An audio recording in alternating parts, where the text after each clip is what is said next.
Hello and welcome to Deep Time Collective Intelligence and the Search for Our Past. You might have seen a recent headline in The Guardian stating hobbyist archaeologists identify thousands of ancient sites in England. Behind this headline is Deep Time, and that's what we're here to talk about today. Last year, citizen scientists identified over 18,000 ancient monuments while scouring Earth observation imagery over the Peak District and Purbeck and Studland.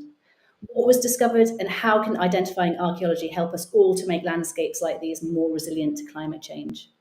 Over 1,000 citizen scientists from 31 countries took part in this monumental effort using Deep Time, the citizen science platform for analysing Earth observation data to detect ancient monuments across these three distinctive landscapes, which are already being affected by climate change.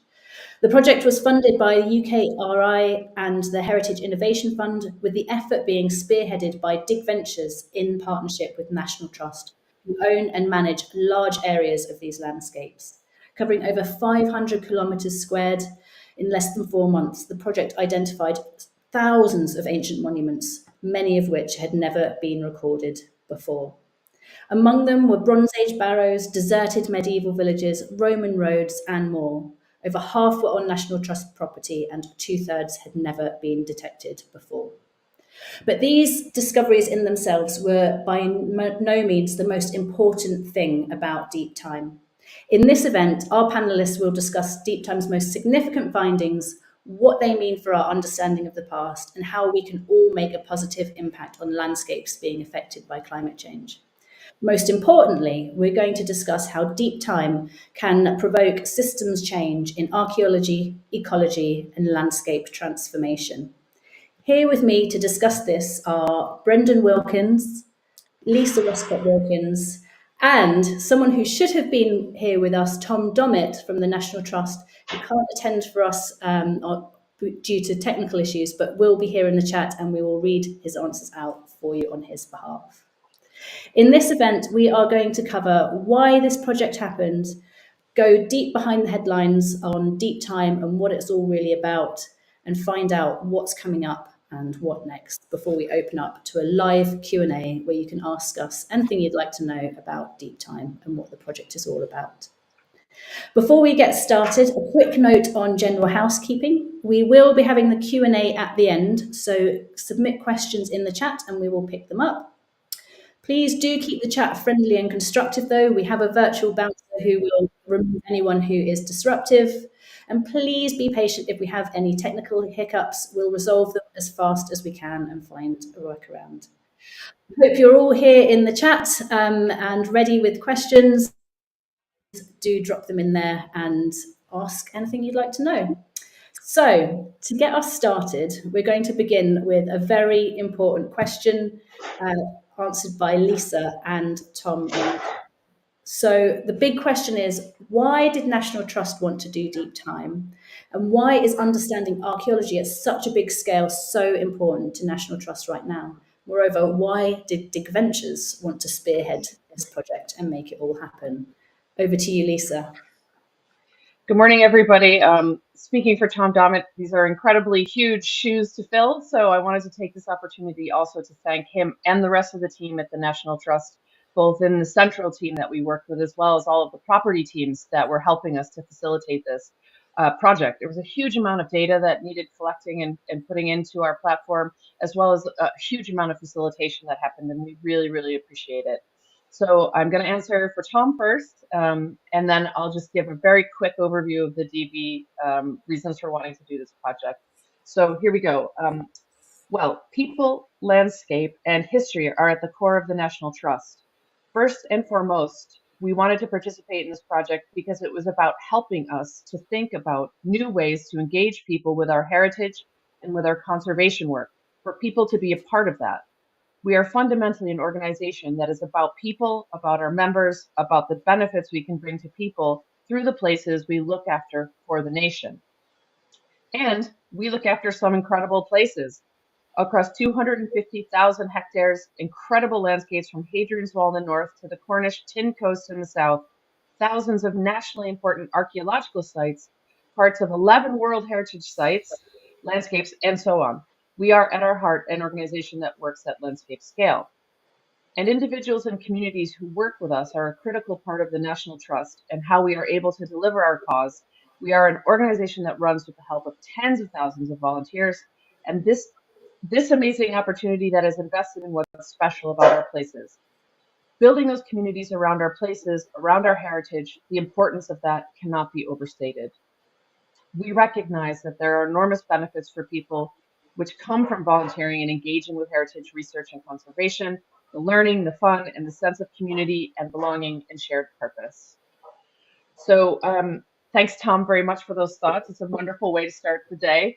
And from the Dig Ventures perspective, basically all of that, but equally for us, because Deep Time came to the work with the National Trust as a pilot, we wanted the opportunity to test that with an organization that has so many different kinds of landscapes under its care, and particularly with the kind of net zero landscape mitigation that's happening across the country, it was very important to us to see what the flexibility was of the platform and how far we could stretch really in working with our Pasternak community. So it enabled us to build lots of new tools in the GIS platform that you'll hear about, and also to develop an even more comprehensive training system for the Pasternauts, and to learn also about the challenges that organizations at the scale of the National Trust face in wanting to move forward with this kind of work, and also a new kind of volunteering. Digital and micro volunteering is not something that's necessarily widespread across this kind of work. And from our previous experience, we knew that it was a really important way to engage with people, and we wanted to see how that worked or didn't work at organizational scale as well. So that was our reasons. It blew our doors off, but you're about to hear more about that from Brendan. So thanks very much, Tom, for your comments, and I'll hand it over. Thank you, Lisa. I mean, that sets us up marvelously to take a deeper dive into Deep Time. So now that we know why we all wanted to do this, let's get into it. Brendan, can you tell us more about Deep Time, what we did? Can I talk more about my favourite thing to talk about? Yes, is the answer to that. And well, thank you both for that introduction. Well, Deep Time, as many of you know, is a collaborative mapping platform focused on cultural and natural heritage. And this innovative tool helps communities and landowners prepare for the immense challenges of climate change and reaching our net zero targets. Now, this short slideshow is going to be a bit more than a presentation just about our shiny new toy that goes beep, much as I love shiny new toys that go beep. Funded by Nesta, funded by Innovate UK and the Heritage Innovation Fund, it's explicitly a social innovation project. I think it's worth kicking off just by reflecting on what we mean by social innovation. And to us, that's essentially systems change. It's an intentional process designed to bring about lasting change in a system such as archaeology or ecology by altering those underlying structures that make that system operate in a particular way.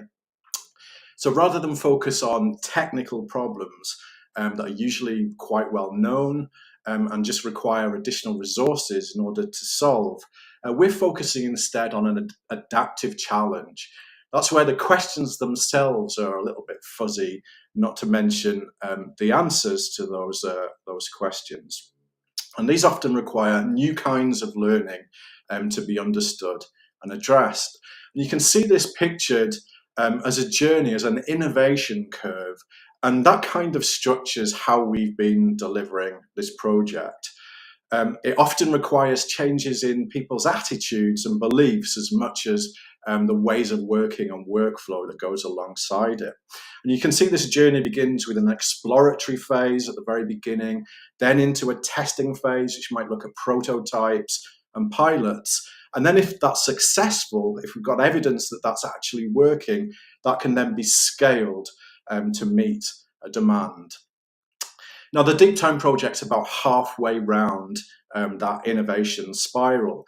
So today's presentation from me will focus on those two stages to begin with. That exploratory stage where we really looked into in depth at this adaptive challenge that we've been tackling, as well as the testing of that through our prototype and pilot projects with the National Trust. So to begin with that explore phase, let's begin with why. Well, most people I think on this call today either work in heritage or participate in it. So this will be very clear to you, but I think it's worth stating in any event. Our world is home to innumerable archaeological sites and ecological resources. These places provide a tangible link to our shared human past and our relationship with nature. And they hold a transformational power, connecting communities to their land and people to each other. But of course, climate change now threatens this invaluable heritage. Many sites and habitats face damage and destruction from catastrophic weather events, flooding or coastal erosion, as well as our human response to mitigate those challenges through programs like reforestation or peatland reclamation. The scale of this crisis is far larger than our professional community can possibly cope with by themselves. It can't be addressed by business as usual approaches, which is why the concept of natural capital has emerged, reframing our forests, waters, soils, oceans, not as just something to conserve, but as natural capital that provides vital ecosystem services to humanity. We've developed tools like carbon credits or biodiversity net gain to incentivize private and public investment in nature recovery. Now that's all well and good, but we currently lack the data to underpin that, the professional capacity to deliver it, and that's both in the archaeological profession as well as the ecological profession. So we can't facilitate that work.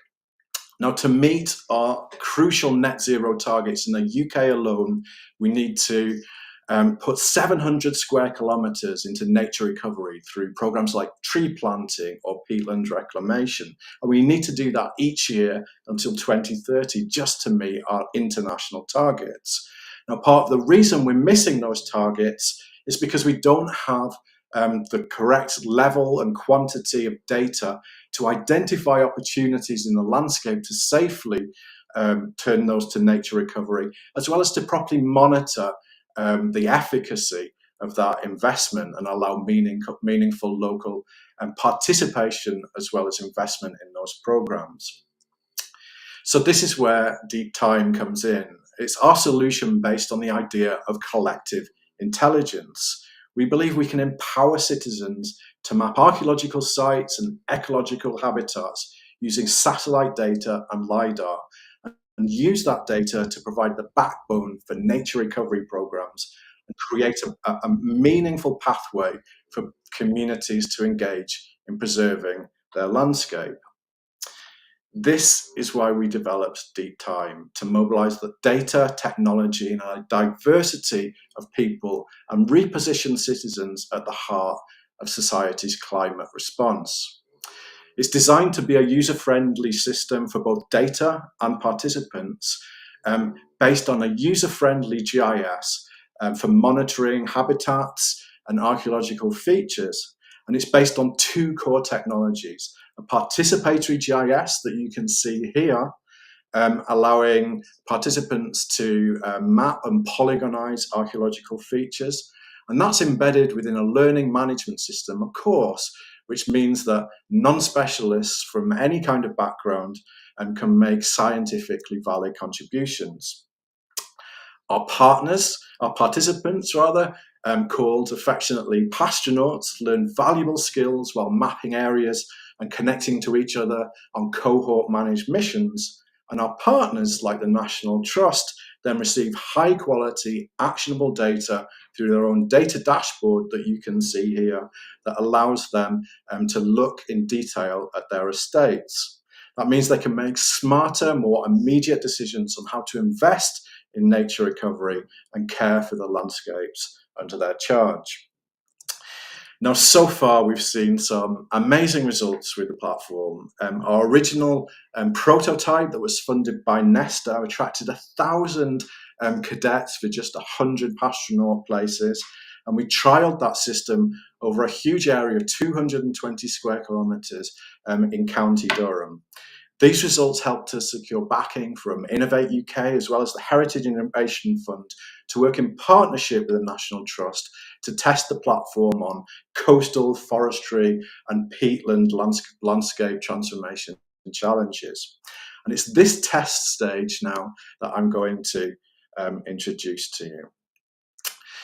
Now, thinking about our test, we very much framed this as an experiment working with the National Trust across Purbeck and Studland, Wallington, and of course, the Peak District.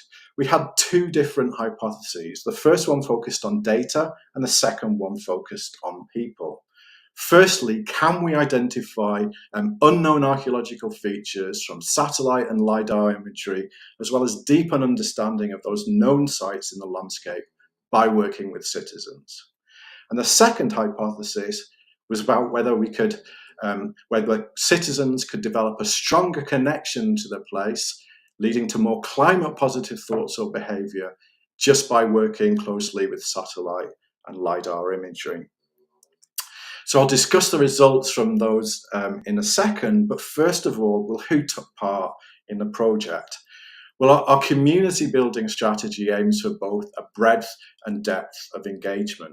We wanted to broaden participation beyond existing enthusiastic communities as much as possible, as well as foster a deep and sustained engagement with that predominantly new audience.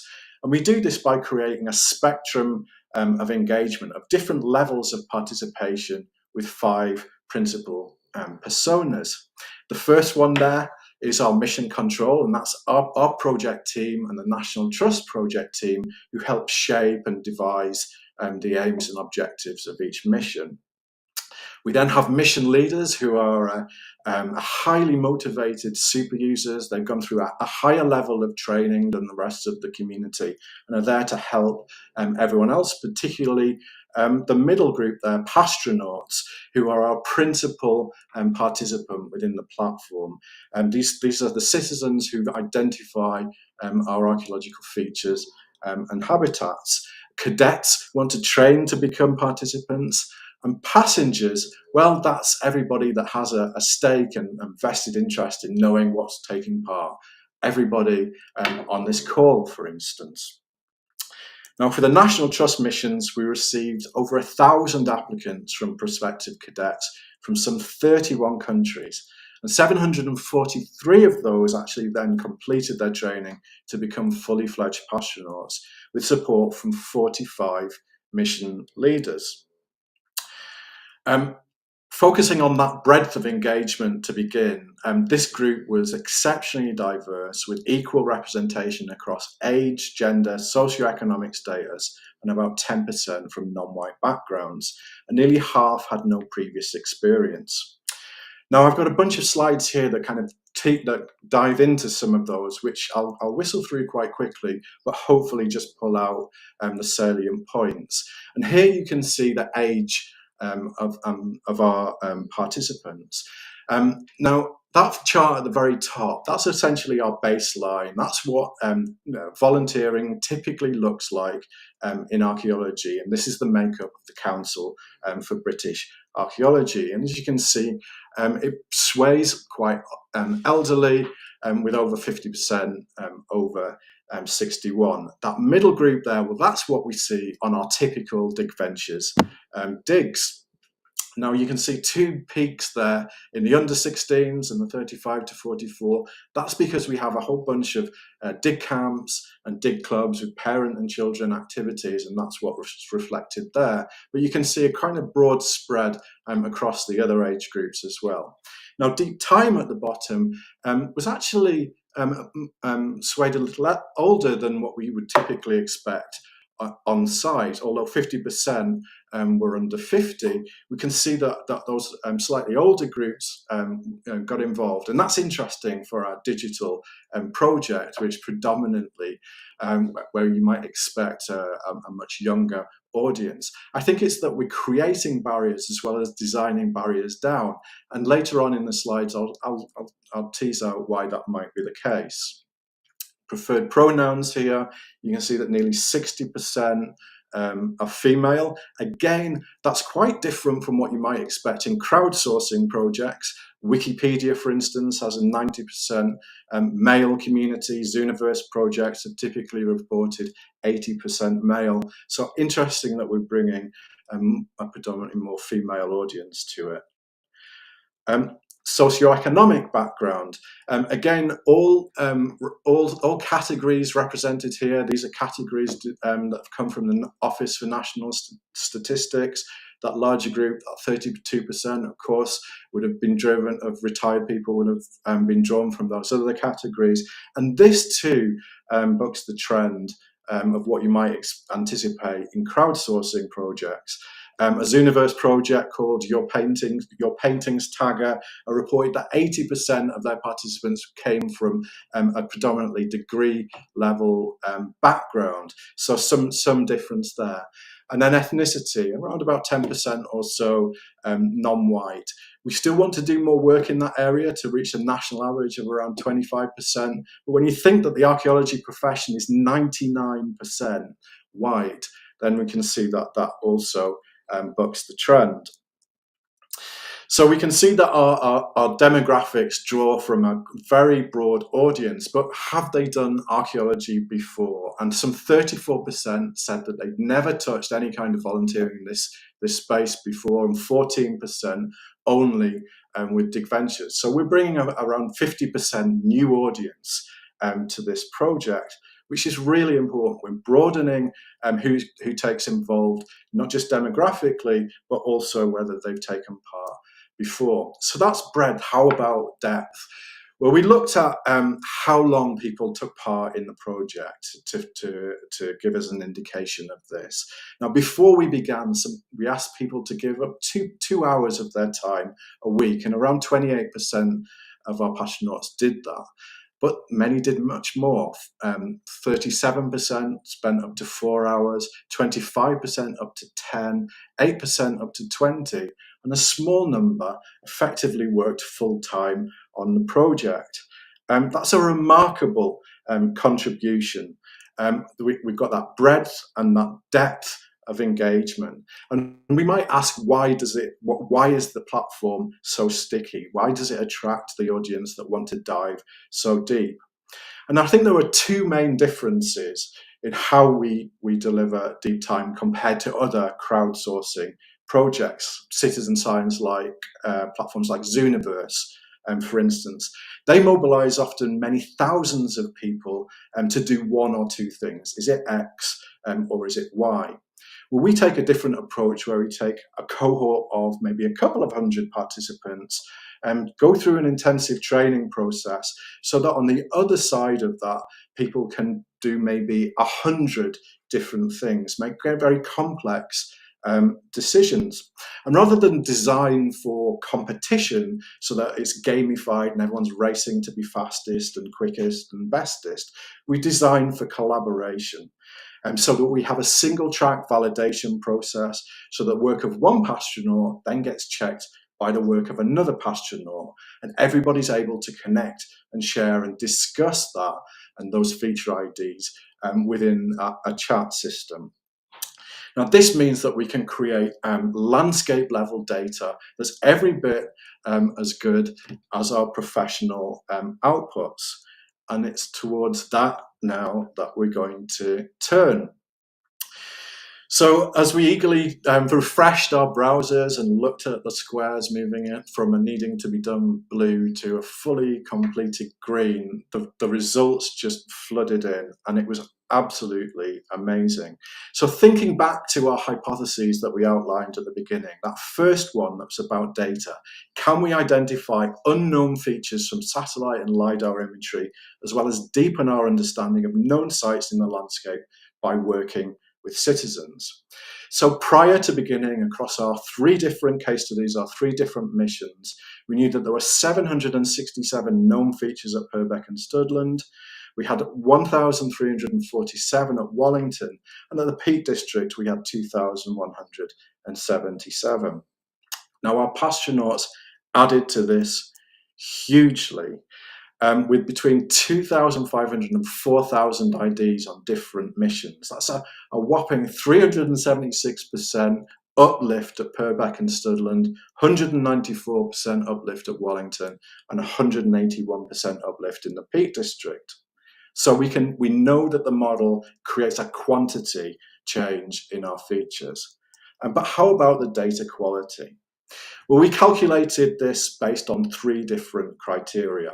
Fidelity, which is the closeness of match between the feature that's being observed and the label that it's being given, what kind of site type it is or monument type. The accuracy, which is the closeness of match between the polygon and the feature itself that's observed. And completeness, how much of the metadata has been completed that goes alongside that polygon. And using those 3 different aspects, we could award it a score of 0 being terrible and 4 being perfect. And that then allowed us to add a percentage value to that, which we could then amalgamate. We ran this QA over 10% of the study area in advance of the project, and then the same 10% after, and that showed us then what the percentage uplift was. And as you can see, we've got a percentage uplift in Purbeck and Studland of 4.1%, Wallington of 1.5%, and the Peak District at 21.4%. Huge uplift there. And this speaks to the change in the baseline data. Some of our landscapes have been improved in terms of that data quality quite recently, because professionals might have investigated using aerial photography, and some hasn't been touched for some time. And that's where you can see the variance. But what this means is that our Pastronauts are creating a step change in data at an equal or better quality indicator than what we typically have in our professional databases, which is fantastic. Now moving on to that second of our hypotheses that we were testing. Can citizens develop a stronger connection to place, leading to more climate positive thoughts or behaviour by just working closely with satellite imagery, LiDAR, Earth observation data? Now, we began our missions by asking our participants whether they had a strong connection to where they live or whether they had a strong connection to the study area. And then we asked the same question after the project had completed. And we found that afterwards, some 71% of Pastronauts agreed that their connection to the project study areas had grown, with 32% strongly agreeing. Even more significant, I think, was that 84% of our Pastronauts found that their bond with their own place of residence had also strengthened. So we have this other story of this method building attachments to place. We also wanted to understand if the DeepTime platform could catalyse citizen empowerment around climate action. And there were some wins here too, with 73% indicating that their understanding of climate impacts on cultural heritage had increased dramatically. Now, this data also revealed in our pre-mission survey that there was a widespread prevalence of climate anxiety, with 92% of individuals reporting some level of climate anxiety in advance. And we saw that that didn't really change going through the project. Some 75% report that that had stayed the same, and some had even increased. But when we started to think about and ask about climate behaviour, we found that half of the participants found that the project had boosted their confidence in their own ability to make a positive difference on the climate crisis. And in this, I was reminded of Rebecca Solnit's quote that it's not hope that leads to action, but action that leads to hope. And I wonder if there might be something like that going on here too. Now, bringing this short presentation to a close now, and really thinking about that innovation curve and where we might be going in terms of system change. Well, we can see that DeepTime enables a true step change in data quantity and quality compared to our current professional databases.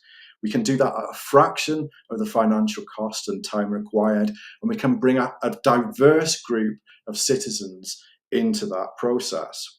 And there are profound social impacts for people who take part in the platform.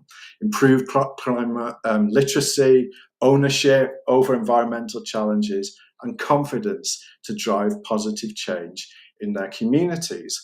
So we started to think, well, how would that look as a model, as a workflow, if we applied it to our professional and community practice? And we came up with this innovation, this infinity loop that really shows this as a continuous process. Because this kind of work of mapping landscapes used to be something that professionals did maybe once every 10 or 20 years. But the scale and pace that we can do this now means that we can do that in a matter of months. And if you can do it in a matter of months, we can do it potentially every year or every 6 months. It stops being a reconnaissance model and starts being a surveillance or monitoring model.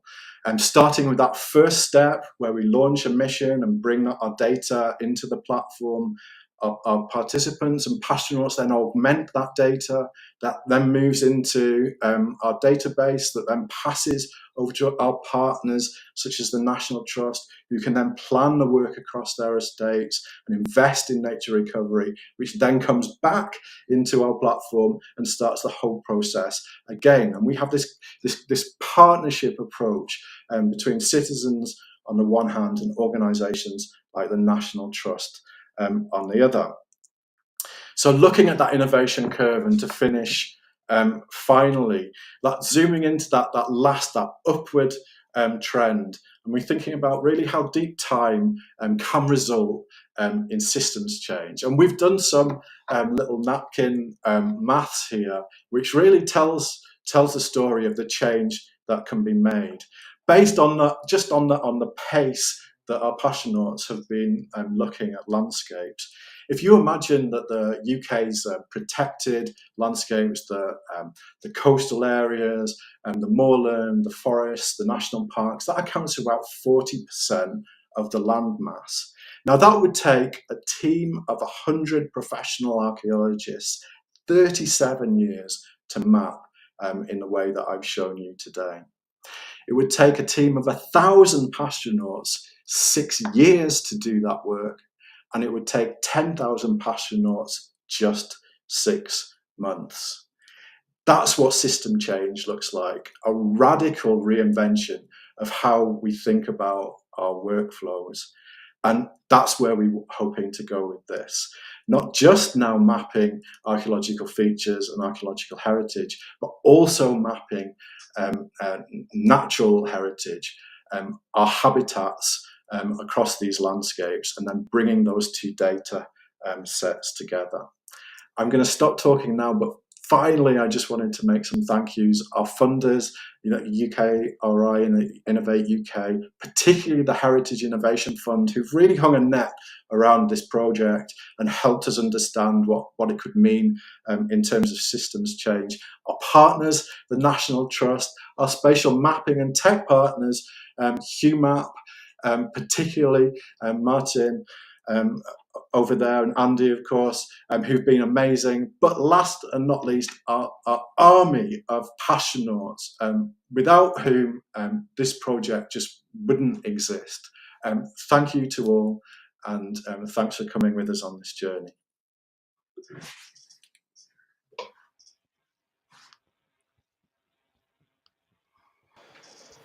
Thank you so much, Brendan. What a fascinating insight into the inner machinations of Deep Time and what's really going on behind the scenes. After all, we hear in the headlines about, the tremendous number of discoveries that have been made, but really underneath it, it's not just about those individual sites that are found. It is about things at a landscape level. It is about the improvement to data quality. It is about the participant experience and connections to landscape. It's about it being a catalyst for climate change action, encouraging people to be more active and hopeful. And fundamentally, it's about how the data can contribute to climate change initiatives. Having said all of that, we do want to just bring a little bit of the data to life, just to show off a little bit of what the Pastronauts actually achieved together and bring some of that data that has been created to life a little bit. So if we can bring up a couple of... So first of all, you will have heard the headline that was published in The Guardian recently, where it said that thousands of ancient sites had been identified in England. And as Brendan has pointed out, it resulted in an enormous number of discoveries and, most importantly, a huge uplift in the quality of data that we have for the areas that were studied. On average, over 9% increase in using the data quality measures that we had. But let's take a look at some of the highlights for each of the individual areas. So just giving you a glimpse of what was covered in the Peak District. This is what things look like when it comes out the other end. You can see every single feature that has been identified on this map of the study area. And we can see how many people took part, the total area that was searched, over 202 square kilometres, of which just over half was National Trust property. And what's remarkable is that over 5,000 features were mapped, of which 4,000 had previously been unrecorded, and resulting in an uplift in data quality of over 21%. I mean, that is enormous. That's a huge increase in data quality and a massive achievement by all the Pastronauts that took part. But let's have a look at some of the highlights from this area. So just to give you a sense, this is a zoomed in picture of part of the Peak District. And overall, it resulted in the discovery and identification of over 290 enclosures, 106 building platforms, and 100 field systems, of which you can see some examples on here. It's quite tremendous, really. And let's have a look at Wallington now. A similar situation in which over 220 Pastronauts took part and searched an area of over 151 square kilometres, of which a third was National Trust property. 6,000 features identified, and again, 4,600 of which were previously unrecorded, resulting in an uplift in data quality of 1.5%. Let's have a look at some of the highlights. So some of our favourite types of ancient site found within the Wallington estate were around 50 boundary banks, 41 enclosures, and 23 holloways, so the paths that are sort of worn into ground through use over time. It's quite a remarkable achievement by everyone involved. And last but not least, we have Purbeck and Studland. So this study area it was a much smaller study area, but equally the results were just as fantastic. So we can see that they had 230 Pastronauts involved and 161 kilometres squared searched, of which 35 kilometres were owned by the National Trust. And again, resulted in the discovery of nearly 7,000 features, of which 4,187 were previously unrecorded, and an uplift in data quality of 4.1%. And for those of you who are interested in what those discoveries actually look like, let's take a look at the highlights now. So some of our favourites were the fact that we identified over 200 lynchips, 70 earthworks, and 89 enclosures. So again, just to echo Brendan's thoughts earlier, a tremendous amount of thanks to everyone who was involved, and just looking at the data on this scale and at this level really shows us what our Pastronauts are capable of and what a collective effort like this can produce.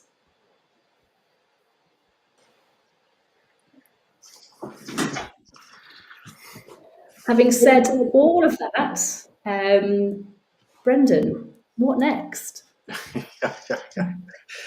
Onwards, Mars, the moon. Well, so we're going to be working with a whole bunch of other organisations apart from the National Trust, and Lisa can also add to this too. Because what we came to realise is that many of the landscapes that we were creating this archaeological data for, there was other work going on from a slightly different angle, from ecology. And many of those colleagues and professionals that were working in that space had their own data sets and their own methodologies, but we were kind of working in the same physical place and often on the same projects, just coming from two different siloed places. So our next step is to bring those two things together. So we're going to be running the same kinds of missions, but instead of looking just at archaeology, we're also going to be mapping the biological habitats in those places as well. And that's going to happen in two of the areas that we've already looked at in detail. Brightwater Landscape Partnership, that original prototype in County Durham, is also in Wallington Estate in Northumberland, and other places too. So next step is ecology as well as archaeology. Incredible. And I've heard rumours that one of the missions is going to be searching the length of Hadrian's Wall, looking for relevant natural habitats along the way, which is tremendously exciting. Is there anything else that is in development for Deep Time that you'd like to mention? A few people have been asking a little bit more about how it's finance or that aspect of how things work. And I know there are some plans to create something cooperative, bring in a kind of special kind of model for running it behind the scenes. Absolutely. So that's our kind of stretch goal. What does system change look like? And we're navigating from a world dominated by organizations and employees, these kind of closed, bounded entities, to what this looks like, which is a platform populated by communities. Because of that, it means that how we shape the legal structures of organizations needs to be looked at as well. So I showed you and talked about trust in the data itself and the quality metrics that we have to ensure that we can be trusting of the data that our participants have created. But there's another level to that too, and that's trust in the governance of who owns and who looks after the data. Because when we're working at this kind of scale and creating so much data, some of which may have financial value, we have to think about different models that establish trust, that ensure that we have inclusion of as many different people and voices as possible, that are democratically accountable and find a way to share equity, whether that's financial or social, around everybody that takes part. So we've been working with Cooperatives UK to look at new kinds of models and governance structures, something called a data platform cooperative, and that's what we're going to be looking at in the background over the next year or two, to really establish what a future-facing organisation for this could actually look like. And that is a really substantial transformation to how citizen science projects are often thought of and how they're modelled. It's not just about who can take part and the data that can be produced, but really fundamentally about the people taking part and the structures that we're putting in place to ensure that they're really truly part of how the project carries forward. I mean, it's really exciting, and we're going to share a little bit more information about the next opportunities to take part and also to find out more about future projects beyond that. But before we do that and our Q&A, I would like to ask you both a question. Lisa, what have been your key takeaways from the Deep Time project so far? Well, I'm going to be very happy to answer that for you, Maya. But before I do, I have got an answer from Tom Dommett as well on what's next from the National Trust perspective. So I'd like to share that. And I'd also like to acknowledge a couple of the comments and questions that are in the chat. So let me begin by sharing what Tom has said about what's next for the National Trust. Data. I've seen some data questions in the chat as well. Like, we know it, we get it. There has been so many data conversations about this project as well as following projects. So stay tuned. That conversation could derail the rest of the session. So we'll get through everything else before we go there. But Tom says to translate to information, knowledge, and wisdom. Firstly, there is practical stuff around the data, so that what the National Trust has right now is a huge amount of data. And their first challenge is to take that data and to do a synthesis and analysis. So there is a sort of pyramid hierarchy of data to information to knowledge, and then wisdom at the top, where it is in that space that drives our decision making. And we can really articulate the answer to the question, what does this mean for the national trust? And Tom is saying, yes, it is a fantastic challenge to have. So much better, isn't it, than a lack. Integrating data, practical challenges, challenge of scale and complexity. So there are some practicalities around integrating this data with our existing records and systems, but there are also new challenges emerging about how we parse and present data at this sort of scale and the level of data which has been captured to make it really useful and intelligible to our teams on the ground. These are some real challenges, but they are really good challenges to have. Ground Truthing and HART, HART, which is their Archaeology Rangers team. The next step with a lot of the newly identified sites will be to verify them on the ground. So feeding this data through to our HART volunteer teams who can visit the sites, record what is visible, and make an assessment of the condition. This is a step, as Brendan was showing you, the innovation spiral. This is that systems change, working it into how we're delivering things on the ground. That is a really important part of the final step of this project. Informing change. Wherever National Trust is considering changes to land use, this data will be a really useful check to help us think about what the impact of any change might be and whether we need more detailed survey work to understand a feature or understand the archaeological potential which a feature recorded by Deep Time might be suggesting. So physical survey, for example. And as we dig into the data and incorporate it with our existing records, we'll be looking to pull out records that we think could inform our nature recovery work, showing that integration that we know is happening across the sector. So for instance, the areas of possible historic water meadows or the 30 or so former ponds identified at Purbeck. Further thematic research opportunities. There is potential for more research into particular themes. So for instance, where Deep Time has identified World War II features at Purbeck and Sutherland, can that help us define areas of particular activity and so on that relate to research themes? The crowd future opportunities, this is a favorite. Looking beyond the pilot sites, we are aware that there is this amazing crowd of people who have built up real experience in this area and are clearly interested in being able to do more. So that's brilliant and something we need to consider for some of our other big priority landscapes. And that is exactly what we were hoping for. And finally, Tom would just like to also say a huge thank you to all the astronauts who have given their time to support the project. It has been fantastic for the National Trust. He is active in the chat right now, so anyone else who would like to read a little bit more about their thinking can just pop over into the chat and have a look at what Tom is writing as we're speaking. And I also just wanted to acknowledge a quick couple of the questions. How are we using AI? For this particular stage of the project, we are not using AI. We did in the earlier pilot study, but it was for identification of shapes and features on the ground. And at the moment, that technology is not really usable. We know people who are working very hard on it, but the crowd was actually more successful. So for this particular aspect of the pilots, we decided to move on. We are investigating other uses for AI, more centered around the teaching, learning, and astronaut component of this project, but stay tuned. We'll be talking more about that in following events as it happens.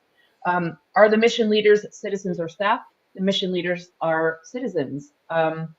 They are the most active astronauts who've been through the most training, who've done the most work, and have graduated upward to be in a position where they're actually really able to turn around and help teach back to the community of other people who have similar interests but might be less further along in their process. We have found this to be an incredibly useful and exciting part of the project, and we're looking at actually further development in terms of skills and training for our mission leaders as we move into different kinds of missions. So I know there are a couple of listening, you guys. Get your brains and your fingers ready. And then Brendan already addressed the financing model. I wanted to say here that we will be doing some events in the autumn about different structures that we're investigating as things move on. So also please join us for that. And we'll be speaking about it more in depth. Or if you are left with any questions following today that we haven't managed to answer, you can always get in touch with the team. We'll have an email address and stuff for you to follow up afterward. Claire Boardman and I have been trying to have this conversation forever. So hi, Claire. Thanks for asking.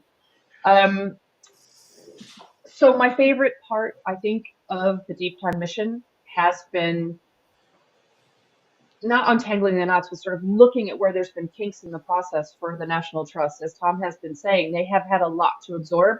And for me, the really exciting part of this is helping our partners, our present partners and our future partners, figure out how to absorb this way of working into what they do. This incredibly powerful layer of citizen participation that happens already in archaeology and already in nature recovery has got a future in many different ways if we can harness it in a scalable way. And we are at the very beginning of investigating what that can look like. It's different than the kinds of citizen science activities that have happened in both sectors already. Although everyone's working with volunteers, there are questions of scale and utility, let's say, and interoperability and all the FAIR principles around doing this kind of work that need to be addressed before it can be scaled up. So we're sort of not stuck, but we're present in that space right now, working through those things. And I've loved actually the conversations we've had with Tom and Shannon and the rest of their team about how to take that forward, because it's very much informed the conversations we're having now with our newer partners working in nature recovery. So we will, of course, be coming back to share more about that as it progresses. But that's me. Over to you.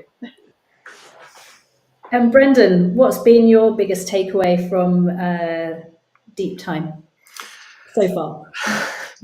Well, it's a project just full of eureka moments. Like, not a day goes by without something happening which makes me go, wow, really? Surely not.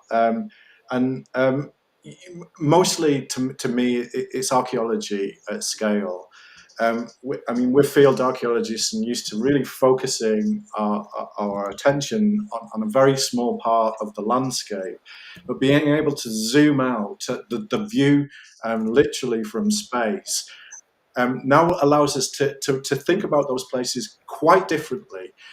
Not just see them as isolated spots on a map, but the linkages and the movement between all of them, and really seeing those landscape, those often prehistoric or much earlier landscapes just bubble up out of the modern pattern of fields and towns and cities is something that has been absolutely eye-opening.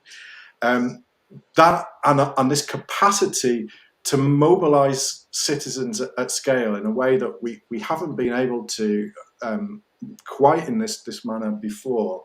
The two things joining together, that through that mobilization, through everyone having an amazing time doing it, we create this dividend of data that's absolutely as good quality as we need to do our jobs.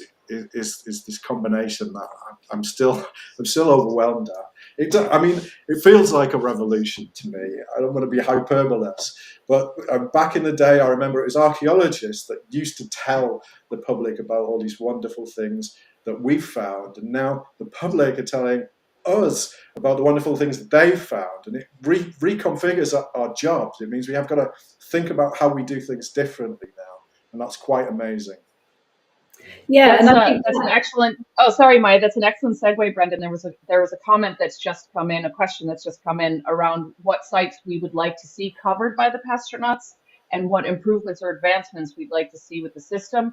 And I just wanted to respond off the back of what Brendan said, because really that's down to the Pastronauts who are taking part. We're getting constant feedback from them about what they would like to do, what kind of sites are interesting to them, and also what improvements they need to the system to help them have a better experience using it and be able to work, more effectively. So there might be more technical answers to the new tools that we're building as a result of that. But I think what's important is that because the Pastronauts are doing the bulk of the work of discovery, a lot of what we're developing is in response to that. And in terms of, future sites that we would like them to investigate, that is really coming forward very organically by organizations who have both the need for this in terms of their landscapes, but also for their communities and their existing volunteers, as well as places like Hadrian's Wall, for example, where we know there's so much to be discovered.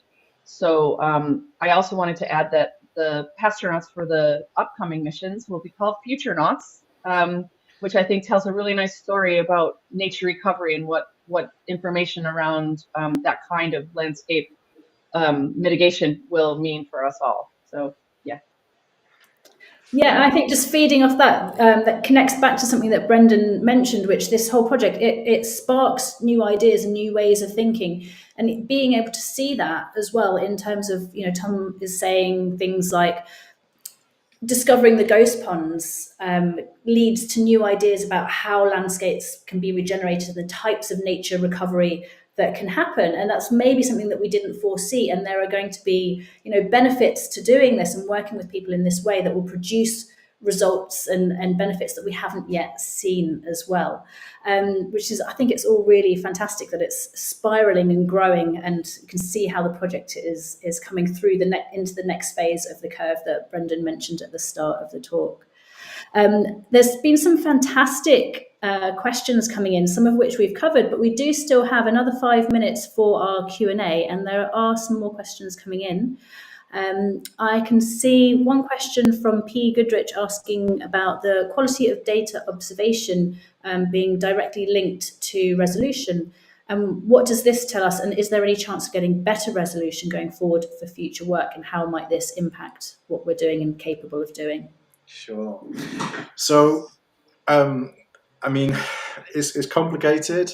Is a simple answer to that. This is something that my colleague Johnsky would be well placed to answer, but I'll give it a stab. In actual fact, in terms of LiDAR, and the LiDAR tiles that we're using is open source Environment Agency data, which we're then processing to create archaeological visualizations of. In actual fact, that feels to us like an optimum level, that when we've actually used commercially available LiDAR that's at a much better resolution, it almost shows too much.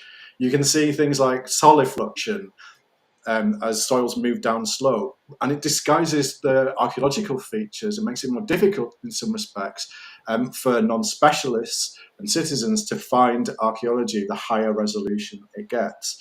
Now, the opposite of that is in terms of habitat mapping, where much better resolution of Earth observation data helps us identify habitats, sometimes down to the tree level, so that we can see and map things like invasive species, for instance. We were looking at some Earth observation data just this morning for our next set of missions, and I trained it on my house. I could not just see my car parked outside my house, but I could see my washing line, nearly see what was hung on it as well. I mean, that's just amazing. So in certain respects, better quality data helps in certain tasks and to find certain things. And in other respects, it can actually deviate from finding things. That's really fascinating to consider, that higher quality resolution or better resolution it can go both ways. There's been quite a lot of discussion in the chat around age, and people commenting on the fact that there's an older sway to this project than on other sort of in the field projects or so on, shouldn't actually take us by surprise at all, given that people in this generation have been basically there from the birth and are still using it today, and often in more complex ways than teenagers do. We tend to think of digital natives being extremely computer literate. What do we think about that, and how Deep Time might reshape the kinds of people who are able to take part, or what can we do to encourage different types of people to take part in the future? Yeah, absolutely, and no disrespect to anyone in what I was saying, but what I think the point I was making, which kind of probably got lost a little, is that a system creates barriers and removes barriers as well. And we've removed as many barriers to using the system as possible. So a commercially available GIS will have 150 different tools and be very alienating for people who haven't gone through training courses to use. We've stripped that back to 5 or 6 different tools, so designing down those barriers. But actually, if you look at the way that our younger audience isn't getting involved as much in this project as what we see on site, we can see that we've created barriers. Because if you have a young family, just 2 hours a week is actually quite hard to find. 4 hours is difficult, and when you're talking about 10, 20, forget about it. So thinking about this as that end-to-end model, it means that people who perhaps are less able to get out onto site physically can take part and really contribute something meaningful to the process. And those that can come out on site as dig clubs or dig camps or a weekend activity can do that too. So it's a whole process, an end-to-end process that creates opportunities for everyone from different backgrounds. And having said that, I am actually out on site at an excavation at the moment. And over the course of the last week, 5 pastronauts have come out digging with us, many of them for the first time after having taken part online, including our youngest pastronaut, Rose, who brought her mum and brother with her to dig with us this week. So it is reaching all generations and encouraging people to encourage others they know to get involved as well. And I think on that really warm and lovely thought, it's time to wrap up. Brendan, what would we like to highlight in terms of what's coming up next and how people can find out more? More. So nearly 1,000 people signed up just last week after our piece in The Guardian and your interview, Maya. You sign up, we'll find you landscapes. How does that sound? Excellent. And Lisa, what else have we got coming up that you'd like to highlight?